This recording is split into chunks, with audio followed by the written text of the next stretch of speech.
Jarang sekali atau minor terjadi kesalahan. Yang terjadi kemarin itu yang ramai banget itu adalah apa? Ketika kemudian angka 1 yang dari foto itu dipindah, kadang-kadang 1 berubah. Kalau yang benar itu ya 1 paling berubah jadi 7. Kalau ada kesalahan 4 tuh jadi 9. Yang menarik yang kemarin itu banyak sekali Mas Revi. Yang kemudian yang tadinya angkanya 14, kemudian menjadi 714. Tambah. Tambahnya nggak tanggung-tanggung, bukan hanya puluhan, tapi ratusan. Okay. Dan ini kan sebenarnya nggak masuk akal. Saya langsung bilang itu nggak masuk akal karena harusnya so simple. Dibuat program untuk pengamanan di tiap TPS. Satu TPS itu kan maksimal 250 atau 300. Udah 300 di-cut di situ. Automatic cutter. Jadi kalau ada yang mau angka tinggi, dia otomatis kasih merah, warna merah di sono, jadi otomatis Nah, sayangnya, ini kan belakangan kita katakan bahwa fungsi itu memang malah dihilangkan. Tadinya ada buktinya. Saya makin curious kan dengan ini ada apa di kok kayak gini nih. Saya bongkar lagi. Ternyata saya cek ketika teman-teman mendownload itu pada awal Januari sampai dengan 14 Februari, itu ternyata perbedaan version atau rilis dari software Sirekap itu beda-beda. Maksudnya gini, saksinya caleg atau saksinya parpol itu biasanya yang ngamatin cuma dia sendiri. Nah, kalau dia dikurangi dia marah. Pokoknya dia tidak dikurangi selesai. Aman. Padahal orang lain nambah, orang lain ngambil dari kanan kiri. Dan meskipun itu, maaf saya harus bilang, modus itu memang ada. Artinya ada apa? Misalnya partai-partai yang memang sudah jelas gak masuk parliamentary threshold. Calegnya jualan suara dia itu ada juga memang.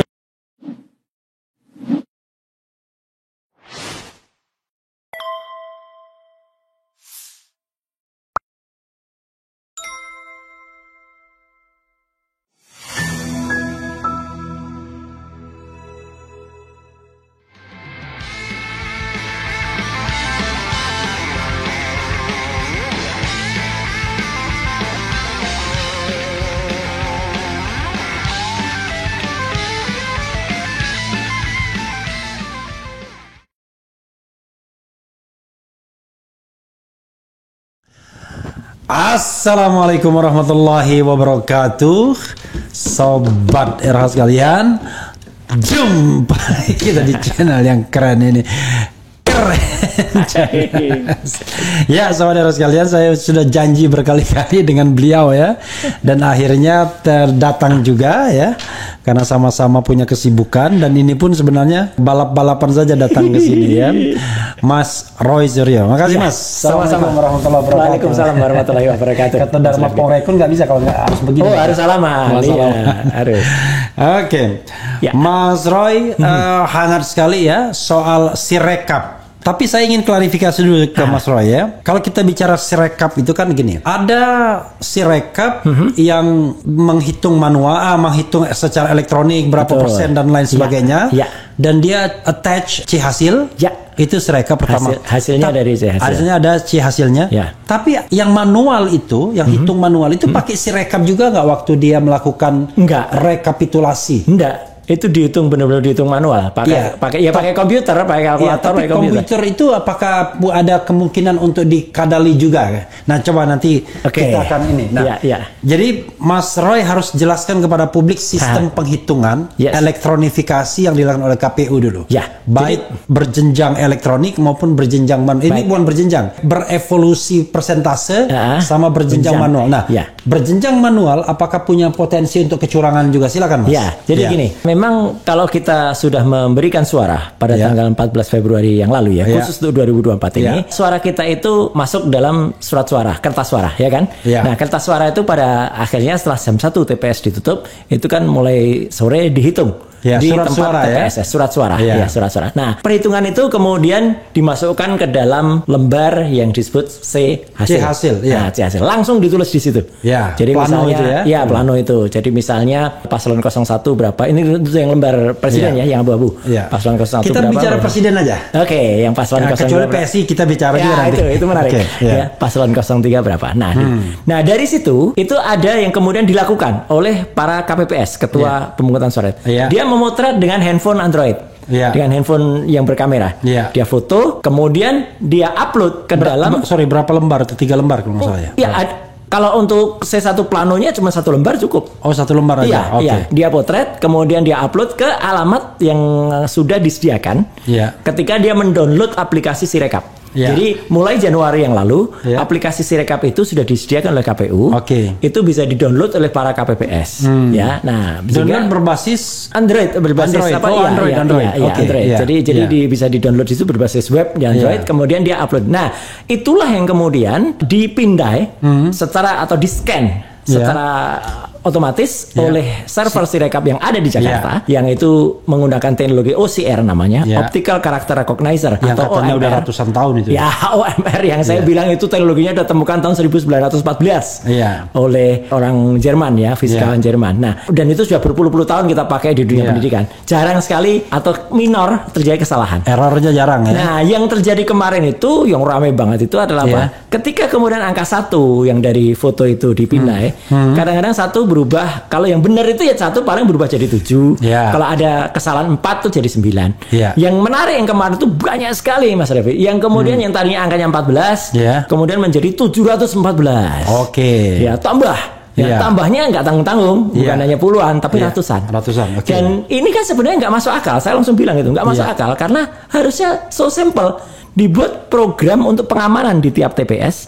Satu TPS itu kan maksimal 250 atau 300. Udah 300 di-cut di situ. Automatic cutter. Jadi kalau ada yang mau angka tinggi, dia otomatis kasih merah, warna merah di sono, jadi otomatis Nah, sayangnya ini kan belakangan kita katakan bahwa fungsi itu memang malah dihilangkan. Tadinya ada buktinya. Di fungsi itu ada skrip yang kemudian dihilangkan.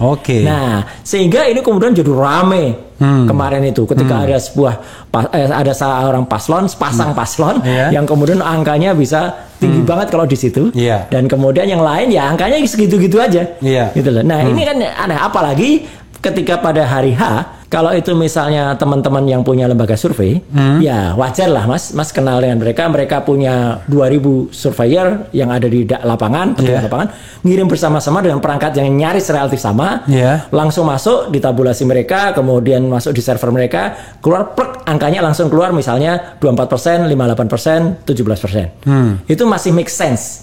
Apakah perkara sampelnya itu dipilih atau enggak itu lain soal. Nah, tapi kalau Sirekap tiba-tiba pada tanggal 14 Februari langsung jam 7 malam langsung segitu, kayaknya nggak masuk akal.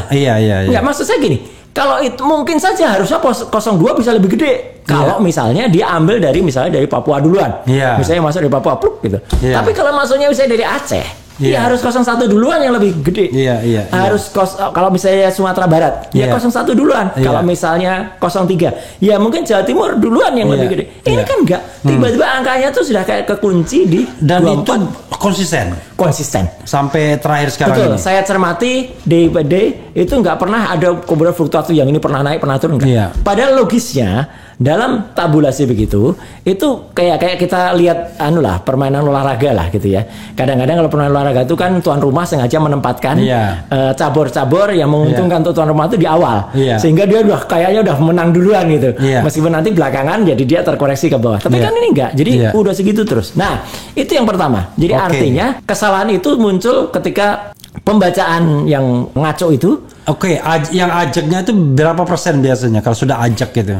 70% ya? Enggak, dia sudah di atas 65%, 7%. Istilah statistiknya kan volatilitasnya sudah tidak berkembang lagi. Di atas 65%. Di atas 65%. Seperti kita ngobrol sekarang, tanggal 4 ini itu sudah ajak itu mungkin kalau mungkin saja ada naik turun tapi tidak banyak.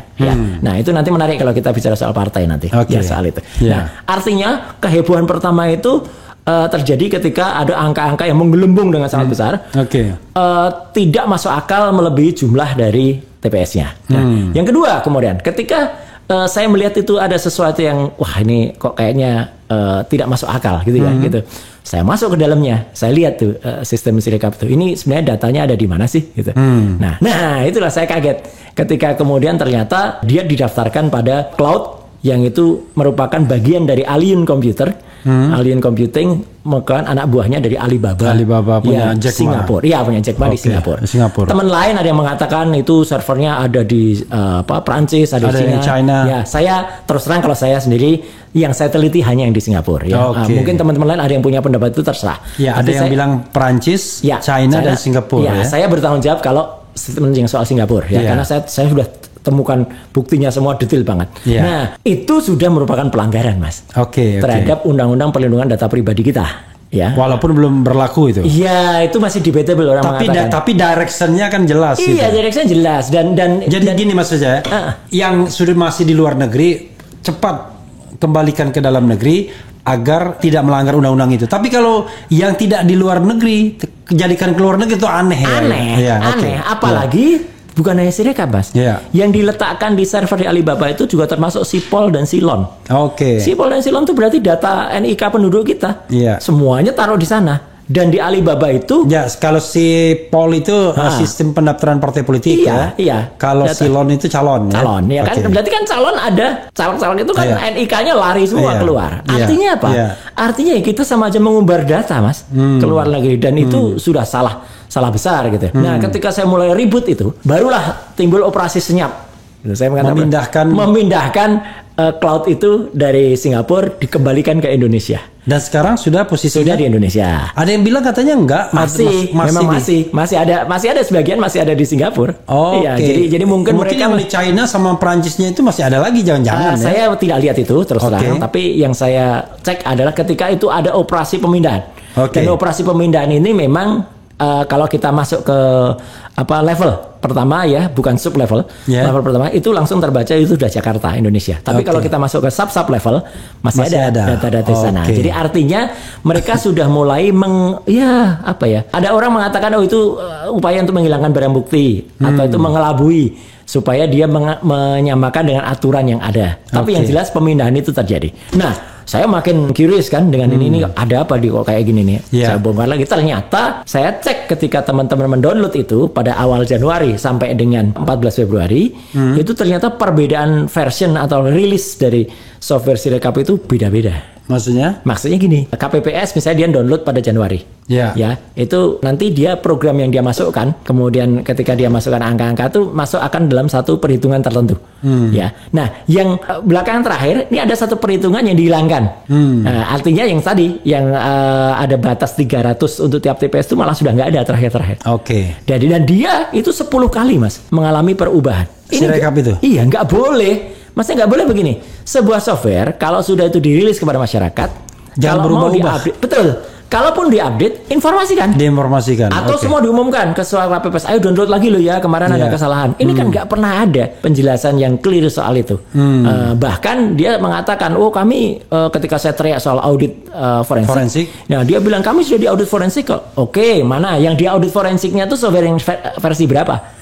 Nggak bisa satu audit forensik itu nyangkup keseluruhan dari awal sampai akhir, nggak boleh. Berarti yang lain tidak teraudit. Kalau ada yang satu diaudit, mungkin itu yang paling sempurna. Tapi yang kemudian running itu belum tentu yang sudah diaudit. Jadi audit itu dari A sampai Z ya? Iya. Harus komprehensif. Harus komprehensif dan harus semua masuk. Semua kelihatan kalau itu tidak benar, itu ada koreksi kepada KPU dan KPU ibaratnya kita beli kendaraan itu kan boleh ada misal koreksi. Ini yang versi sekian motornya spion kanan ada masalah, terus dia di recall. Ya kan? Ini sebenarnya ini nggak pernah di recall. Running terus, sehingga akibatnya apa?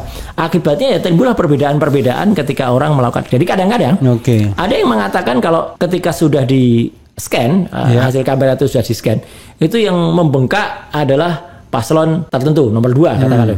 Tapi ada juga yang bilang enggak kok, yang punya saya paslon nomor 3 kok. Enggak. Ya mungkin saja memang sengaja ada dibikin begitu. Iya, semua digelembungkan untuk mengatakan bahwa ini tidak hanya satu pihak. Tapi kan kita lihat jelas yang paling banyak mayoritas itu yang mana. Dan yang menarik lagi, terus saya cermati itu kan gitu. Ketika ada anomali-anomali itu yang tidak hanya paslon itu akhir-akhir ini gitu ya. Yang setelah kita ngobrol ini 2-3 hari terakhir nih rame soal partai.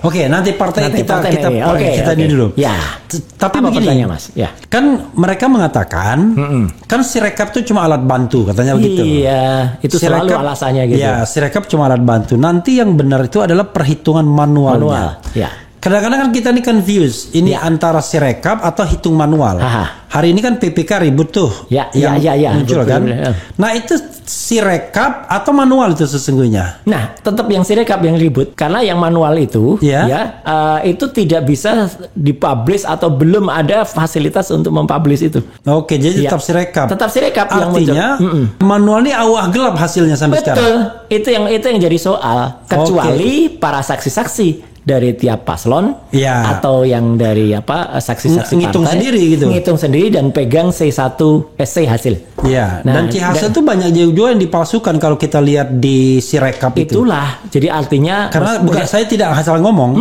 Ada relawan 01 yang di Amerika Serikat itu karena mungkin dia banyak gampang teknologinya, dia melakukan pencarian dan banyak menemukan C1 yang digelembungkan itu. Ada juga yang hasil digelembungkan, ditambah-tambahin, malah sudah dilingkari pakai merah segala itu. Jadi bukan dia salah baca, memang raw materialsnya sudah itulah yang digelembungkan. Karena saya menjadi khawatir ya, apakah memang ada quote and quote ya, saya harus bilang mendengar, apakah ada kesengajaan dari Sirekap ini sengaja dibuat heboh dan kalaupun heboh nanti toh nggak bisa dipidana, wong itu cuman alat bantu ya kan, tetapi justru hitung manualnya yang tidak ada toolsnya, soalnya hitung manual ini bahaya ini, hitung manual itu nggak ada toolsnya. Karena teori saya ini mungkin keliru Mas ya, teori saya mengatakan bahwa Sirekap ini pemandu, kalau kita berpikiran positif, ini yang akan menjaga rekapitulasi manual agar tidak kemana-mana. Tapi kalau pandangan positif, ini menjadi panduan bagi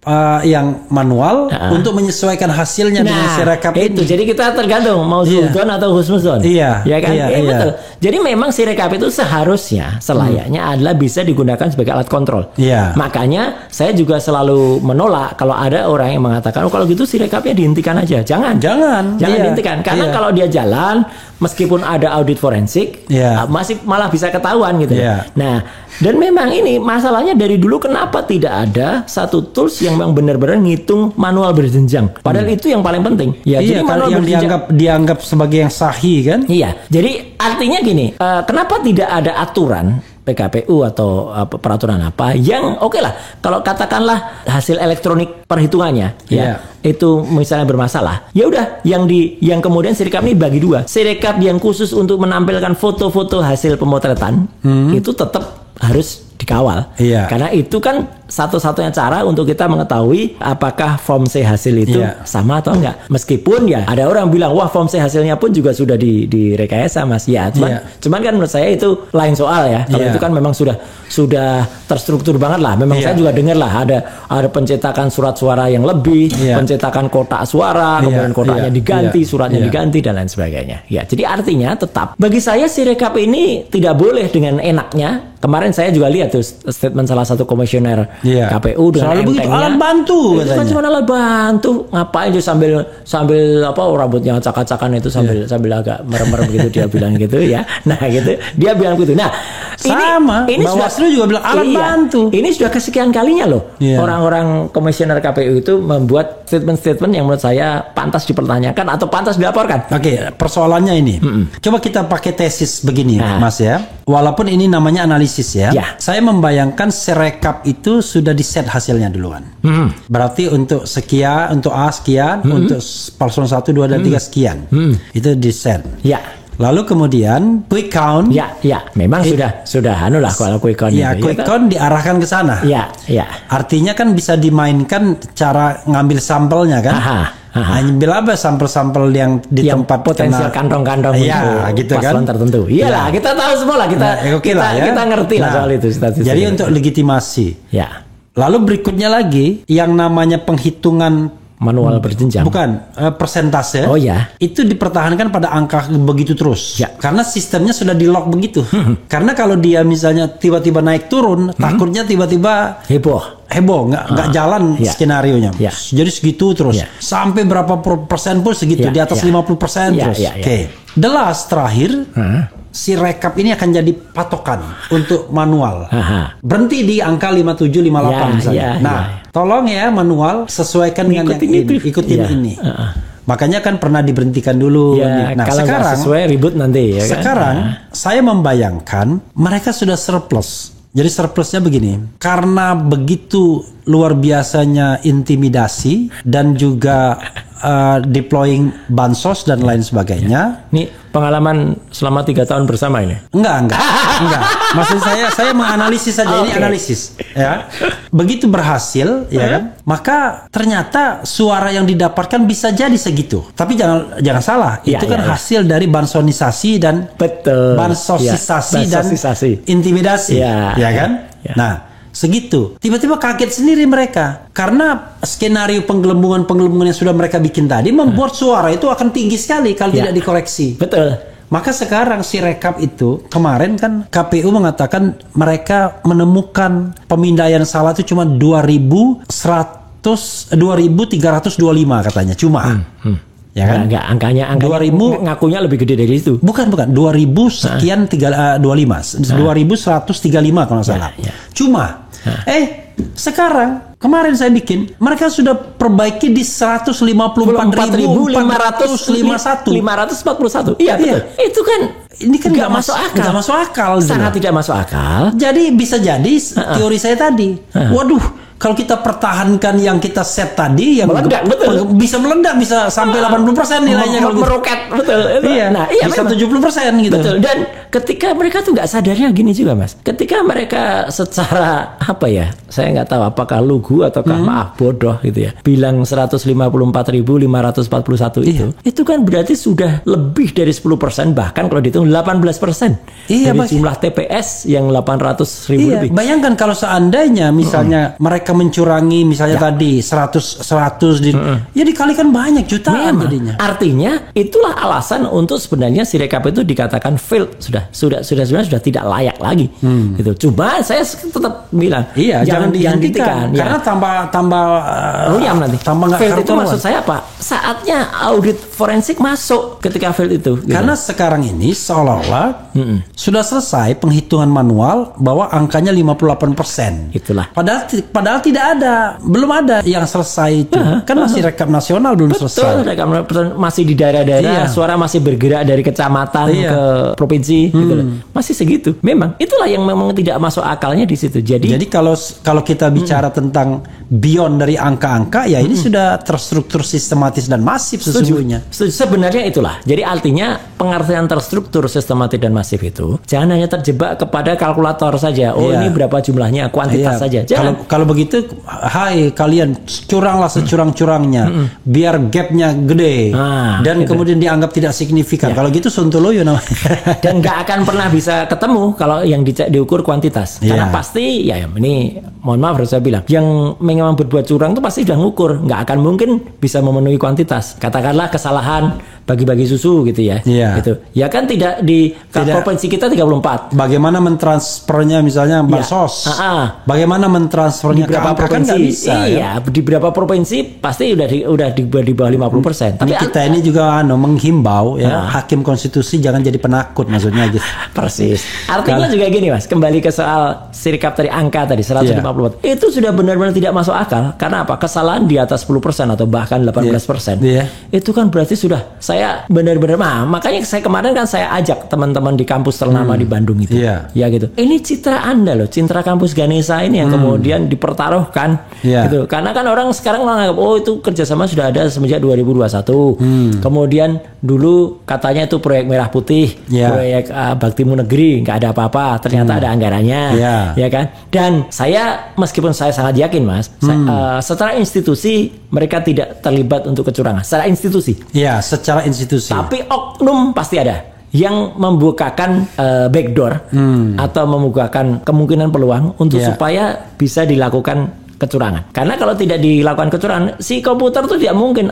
Tidak ada artificial intelligence versi berapapun yang dia bisa curang sendiri, nggak ada. Nggak ada, pasti ada manusianya. Pasti ada skripnya yang dimasukkan. Kemudian ibaratnya kalau mesin gitu, lu curang lu ya, nanti yang ditambahin ini aja. Gitu. Nanti pada if sekian then sekian go sekian. Nah, udah gitu aja di program kayak gitu dia jalan. Tapi memang ini spekulasi mengenai soal keterlibatan KPU ya. Artinya ada dua kemungkinan kan, gaya KPU seperti Paman Usman membiarkan dirinya diintervensi, atau dia bagian dari saya sih tidak boleh menuduh, tetapi saya geram memang dengan sikap KPU. Karena setidaknya 2 minggu yang lalu ya, itu pada hari Rabu pada saat mereka lakukan press conference terbuka di depan wartawan dan ketika ditanya wartawan mereka ngacir pergi itu, itu kan sudah ada satu kebohongan yang dilakukan.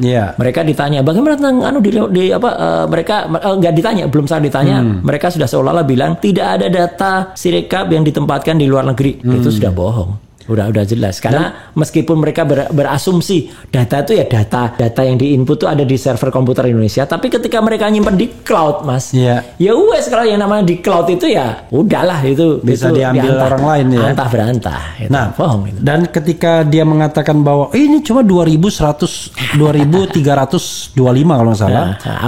Awalnya. Itulah karena sistem ini bisa merecognize cuma segitu katanya. Karena sistem ini bisa merecognize pemindaian keliru. Karena memang ada sistem yang kata ketua KPU kan. Tapi tiba-tiba sampai sekarang sudah 154.541. Dahsyat kan?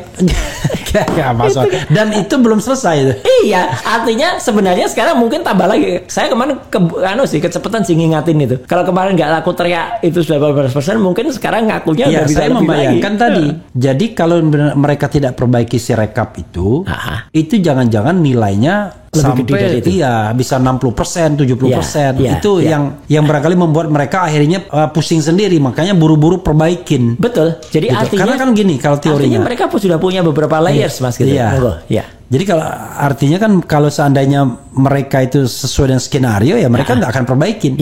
Karena angka itu ternyata segitu aja. Tapi ternyata begitu angka itu lebih dari segitu, mereka panik sendiri. Setuju. Itulah yang jadi untuk melakukan kecurangan, oknum-oknum, saya sebutnya oknum-oknum. Oknum-oknum yang ini tuh memang sudah menyiapkan beberapa layer.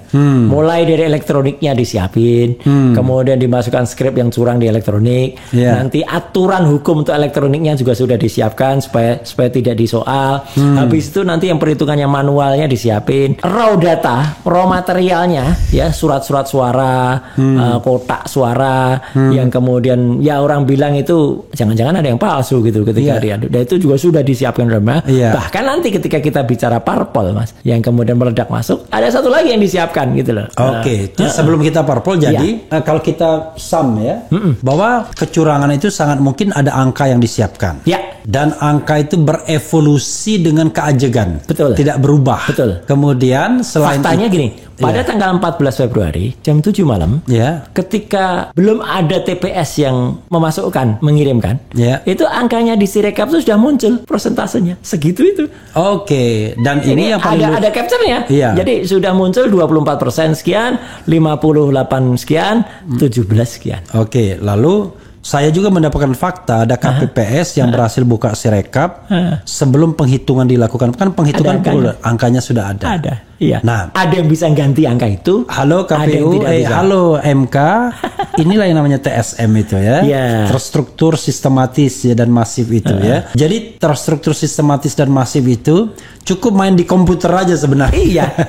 Dan itulah yang saya sedih sekali, Mas. 2 hari sebelum sehari sebelum kita ngobrol ini kan saya nulis juga berbagai modus kecurangannya. Itu berdasarkan pengalaman pribadi saya selaku anggota DPR 2 periode gitu. Dan saya pernah dicurangi gara-gara itu. Jadi tak tulis semua modusnya, mulai dari curi-mencuri antar caleg sendiri satu partai.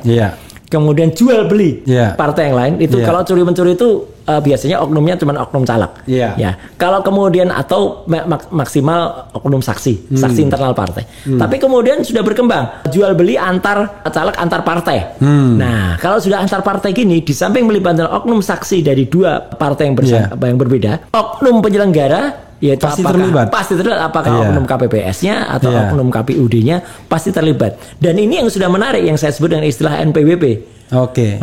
Nomor piro wani piro. Nomor berapa NPWP nomor berapa. Saya kembaliin lagi. Jadi angka yang sudah disiapkan, kemudian ada keajegan. Tapi selain angka yang disiapkan, ada juga yang namanya penggelembungan dengan mengubah. Jadi ada 2 pemindaian yang tiba-tiba menguntungkan paslon tertentu. Yang tadi itu nggak masuk akal. Tambah ratusan itu. Kedua adalah C hasil yang sudah diubah juga. Itulah yang karena susah. Banyak banget yang kita temukan. Kalau cuma sekedar nyari 1000 C hasil yang diubah itu sudah ada. Bisa kita tunjukkan sebenarnya. Dengan kasat mata kita bisa lihat begini caranya. Ini palsu tanda tangannya. Tanda tangannya itu selaras semua. Karena kan kelihatan tuh kalau senada. Pulpennya sama, tarikannya sama, gitu. Jadi ada 3 level itu Jadi sudah disiapkan, kemudian ada keajekan yang kedua, kemudian angka itu terus dipertahankan dengan penggelembungan dan atau dengan mengubah hasil. Ya, ya. Udah disiapkan nantinya, udah disiapkan rumahnya, dia tidak akan lebih dari itu atau dia akan kurang dari jadi itu. Jadi ibarat cangkang, ya udah cangkangnya segitu. Iya. Gitu. Jadi tinggal modus mengikuti cangkangnya aja. Kalau misalnya dia kelebihan dikurangi, kalau kurang ditambah. Iya. Seperti itu kelihatannya ya. Nah, oke. Sekarang bagaimana menjelaskan, kita nggak usah bilang partainya. Ada salah satu partai yang menggelembung begitu saja, itu gimana? Padahal sudah berapa persen? 65, hampir 70%. Kan artinya keajekan sudah ada kan mestinya, nggak mungkin jeglok. Jadi istilah gitu. statistik kan volatilitasnya. Iya, volatilitas. Volatilitas itu tidak mungkin bergolak. Ya, karena volatilitas itu lazim kita gunakan kalau kita mengamati saham. Kalau sahamnya itu volatilitasnya tenang, ini menarik nih, ini udah blue ini bisa dikejar gitu. Tapi kalau volatil sama masih wuk gitu, itu berarti bahaya. Nah, ini sama. Jadi kalau sudah di atas 65 sampai dengan di atas, apalagi 70 ke atas, itu memang harusnya diajak. Atau kalau memang katakanlah ada yang bilang ini kan ada daerah-daerah lain yang harus dimasukkan. Lah kalau memang begitu ya semuanya ikut bergeraknya gitu. Iya kan gitu. Kayak VU meter itu kalau di naik semua kayak ditambah G-nya. Nah sampai-sampai teman kita profesor yang biasa pegang survei, Mas Burhan aja, kan bingung kan, dia nggak bisa jawab, dia ditanya kayak gitu kan dia bilang aku nggak paham ini gitu ya. Memang tidak paham. Ya karena pelaku survei kan bicara tentang keajekan itu kan, volatilitas kan sudah 65%, 70% kok tiba-tiba ada gerd gitu. Dan inilah muncul modus baru. Nah modus baru ini muncul yang dilakukan oleh oknum partai, meskipun ya mungkin katakan mereka bilang kan tidak hanya kami yang itu, ya cuman yang masif yang kelihatan kan partai itu gitu.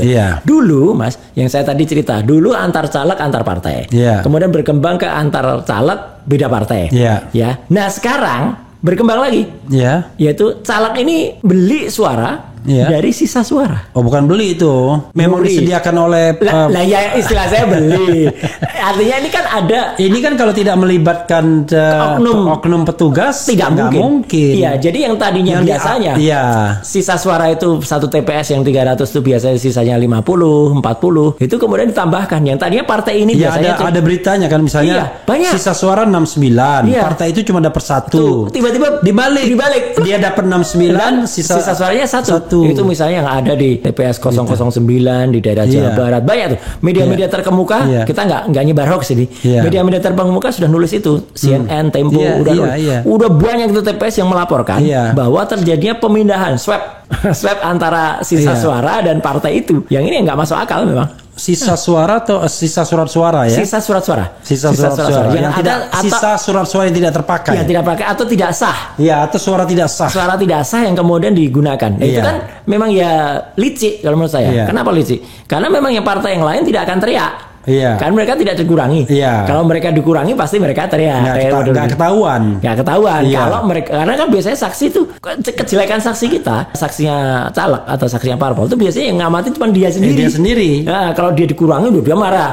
Pokoknya dia tidak dikurangi selesai. Padahal orang lain nambah. Orang lain ngambil dari kanan kiri. Dan meskipun itu, maaf saya harus bilang, modus itu memang ada. Artinya ada apa? Misalnya partai-partai yang memang sudah jelas nggak masuk parliamentary threshold.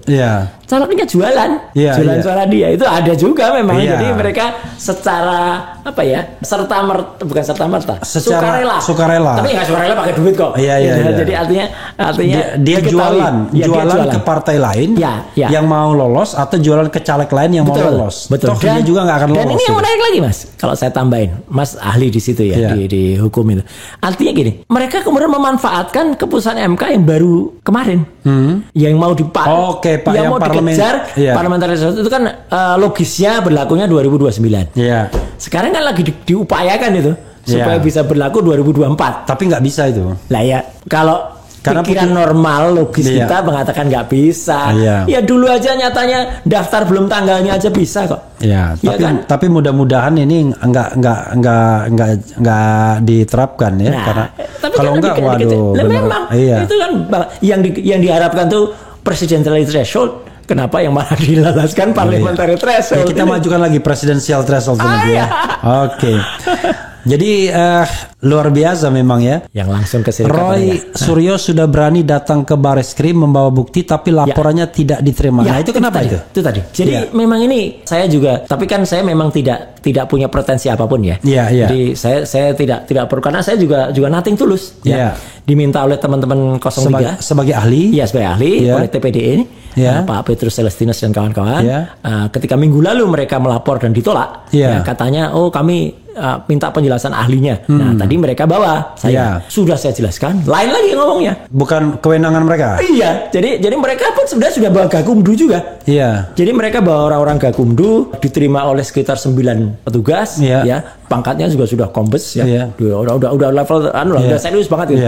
Dan arahnya itu, jadi dianggap ini semua masih dalam ranah pemilu. Jadi ke Bawaslu. Ke Bawaslu. Ya, jadi artinya adalah mereka nganggap apa yang kita laporkan atau apa temuan saya itu masih semua dalam cangkang pemilu. Padahal bukan. Misalnya statement 3. Ada 2 lah yang paling menyolok 2. 2 komisioner KPU. 1 ketuanya, 1 komisioner yang mengatakan server tidak dalam negeri. Itu sudah kabar bohong. Itu mau ada pemilu mau ada enggak, harusnya itu bisa diproses. Ya. Yang kedua, peletakan server di luar negeri. Itu sudah pelanggaran. Ya, meskipun mungkin debatable itu. Orang mengatakan itu kan baru berlaku nanti Oktober 2024. Ya kalau berlaku Oktober kan pas. Oktober presiden baru juga Oktober. Jadi kan artinya kita sudah tahu, sudah ada track begitu, kenapa nekat mau ditabrak gitu ya. Nah, kemudian soal-soal yang lain, ada perubahan software dan lain sebagainya, itu kan sudah kejahatan. Sudah bukan lagi sebenarnya ranahnya pemilu. Iya, pemilu. Itu udah kejahatan. Sudah pidana umum. Betul, pidana umum, harusnya itu masuk pidum. Misalnya apa? Kerjasama KPU dengan kampus ternama di Bandung itu. Ya, ketika kemudian terjadi kesalahan pada sistem, saya masih melihat 20 tahun yang lalu saja KPU itu masih lebih fair ya. Meskipun waktu itu saya pun debat keras dengan yang namanya Ibu Khusnul Maria. Itu kan komisioner KPU udah. Dulu 2004. Ya, makanya 20 tahun yang lalu kan. Ya, dulu saya tuh ramai dengan Bu Khusnul dulu. Karena apa? Karena saya anggap sistemnya lambat dan lain sebagainya. Tapi ketika terjadi keanehan pada situs KPU, ketika kemudian angka itu berubah, nama berubah, orangnya punya dihack itu, dia enggak kemudian deny. Dia enggak kemudian terus defense gitu, enggak. Dia lapor ke Bareskrim. Polisi datang, kemudian di polisi lain, datang diperiksa di forensik, kena pelakunya. Nah, harusnya kan kayak gitu itu. Kenapa sekarang semua kok kayak saling ngelindungin gitu loh? Yang bukan ketua, salah satu komisioner KPU-nya yang tadi dia bicara itu di luar itu kan juga bilangnya aku gini, tanggal 14 kami mengalami banyak serangan DDoS, Denial DOS, artinya hacker gitu. Setelah saya cek enggak loh, padahal tanggal segitu enggak, itu sengaja dimatikan supaya ada menyisipkan skrip yang masuk. Nah, kayak gitu. Jadi dan mereka bilang kami sudah diaudit forensik dan nanti besok-besoknya yang kena menyebarkan berita bohong Mas Roy dianggap. Nah, itulah. Padahal kita ingin pemilu yang jujur dan adil, mengecek perolehan suara. Tadi pun kita bahas di dalam, nggak apple to apple. Beberapa waktu yang lalu, saya kemudian dilapor, bukan saya, akun Twitter, KRMT Roy Suryo waktu itu dilaporkan karena menyebut ada soal 3 mikrofon. Gitu. Ya, meskipun itu sebenarnya secara teknis dapat saya jelaskan dengan clear banget, ada headset dan kemudian berikutnya dia pakai. Cuman kan ini sama dengan statementnya Mas Refli tadi. Mereka tuh mungkin sudah mempersiapkan layer 1, layer 2, layer 3 gitu ya. Sama tadi terus tiba-tiba merasa kok gerakannya kok jadi malah kebanyakan. Satu, mereka ngelaporkan akun. Yang lain lagi ngerjain akun saya. Jadi akunnya hilang malah. Karena akunnya hilang, yang dilaporin siapa? Akunnya hilang. Akunnya hilang. Nah, di akun X, akun Twitter. Jadi, kalau Twitter saya diambil orang 3 tahun yang lalu sudah. Lah ini akun X saya disikat sampai seisi-isinya. Itu kan jahat banget gitu loh. Jadi tapi ya sudah.